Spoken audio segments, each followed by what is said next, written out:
Baiklah teman-teman, saya akan membahas materi pertama, yang dimana materi kami itu tentang investasi reksadana syariah. Nah, apakah teman-teman sudah tahu sebelumnya apa itu investasi? Nah, investasi saya jelaskan, investasi adalah sebuah penanam modal atau dana yang bertujuan untuk mendapat keuntungan di kemudian hari. Nah, itu yang investasi. Sedangkan reksadana adalah wadah penampung penghimpunan dana. Nah, di sini apa sih manfaat yang bisa didapatkan oleh investor? Yang pertama, pengolahan dananya sangat profesional. Yang kedua, informasinya terbuka.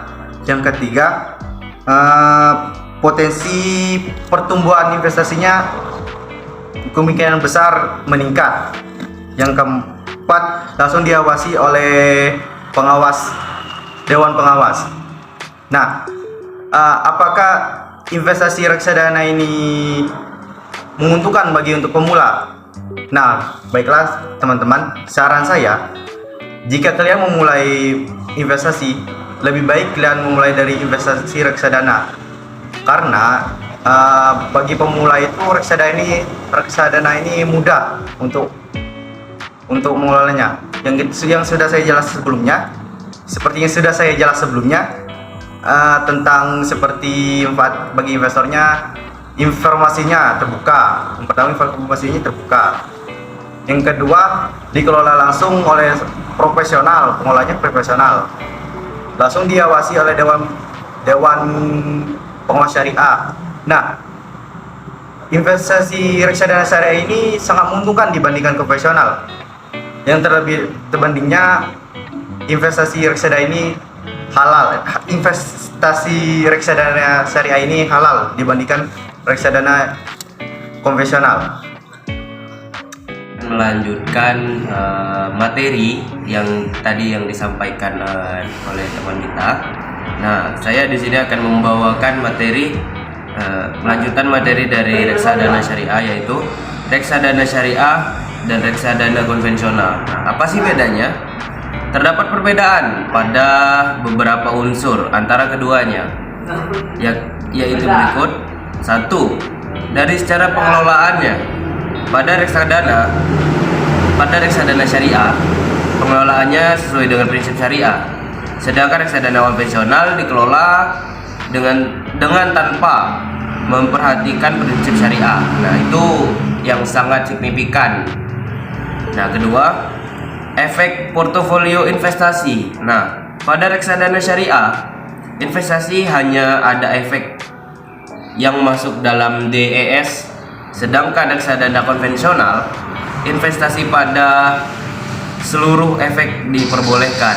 Nah, yang ketiga, mekanisme pembersihan unsur dan unsur non halal. Nah, pada reksadana syariah ada mekanisme pembersihan tentang cleaning unsur non halal, sedangkan reksadana konvensional tidak ada. Nah, yang keempat, keberadaan dewan pengawas syariah. Nah, di dalam dunia perbankan syariah, khususnya di investasi syariah, nah, di reksadana ini terdapat ada dewannya. Nah, sekarang pada reksadana syariah adanya, reksadana konvensional tidak ada, kan?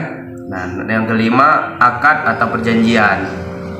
Pada reksadana syariah menggunakan akad syariah, sedangkan pada reksadana konvensional menggunakan prinsip konvensional.